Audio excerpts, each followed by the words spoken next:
കോഴിക്കോട് ഗോവിന്ദപുരം സ്വദേശി ദീപകിന്റെ മരണത്തിൽ ജാമ്യം ലഭിച്ച പ്രതി ഷിംജിത മുസ്തഫ ജയിൽ മോചിതയായി. ഇതാണ് ഇവിടുത്തെ വ്യവസ്ഥ. We are living in a very cruel society. ഇവിടെ പ്രിൻസിപ്പൽ സെഷൻസ് കോടതിയാണ് ഇന്ന് ഉപാധികളോടെ ഷിംജിതയ്ക്ക് ജാമ്യം അനുവദിച്ചത്. ശിക്ഷയുടെ കാലാവധി തീർന്നതാമോ? അവിടെ ഭയങ്കര കൊതുകിന്റെ ശല്യമൊന്നേ.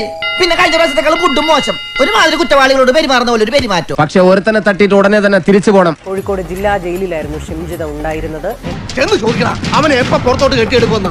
പേരത്തങ്ങോട്ട് വരും.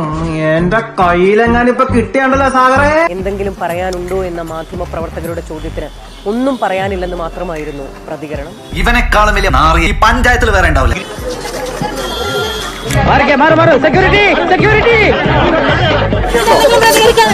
പറയട നാട്ടുകാരോട്. പുറത്തിറങ്ങാൻ പറ്റാത്ത സ്ഥിതിയായല്ലോ ഈശ്വര. നിന്നെ പോലുള്ള ചെറ്റ മലയാളികൾ കാരണം മാന്യന്മാർ തലയുയർത്തി ഇറക്കാൻ വയ്യ എന്നൊക്കെ പറഞ്ഞാൽ അതൊരു മനുഷ്യജീവിയില്ല. അതിന്റെ ബുദ്ധിമുട്ട് നമ്മൾ മനസ്സിലാക്കട്ടെ. ഇക്കാര്യത്തിൽ നിരപരാധിയാണ്. കൊല ചെയ്ത കൊലയാളിയാവും. എന്തോ അലമ്പുണ്ടാക്കാൻ വന്നിരിക്കുക. എന്നോടൊന്നും ചോദിക്കരുത്, എനിക്കൊന്നും അറിയില്ല. ഇവനെയൊക്കെ വള്ളിച്ചൂടിൽ അടിക്കാൻ ഇവിടെ ആളില്ലാഞ്ഞിട്ടാ. ഇനി ഒന്നും നോക്കണ്ട, ഊവി കുടലെടുത്തോ. വല്ല കാര്യമുണ്ടോ? കൊച്ചുകുട്ടികൾക്ക് അതൊരു രസമാ. കൂ എന്നൊരു ശബ്ദമേ അവർക്കറിയാം.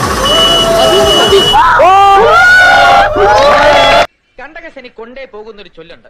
ഇത് നിന്നെയും കൊണ്ടേ പോകും. ഇനി ഒരു തിരിച്ചു വരവുണ്ടാവില്ല ശശി.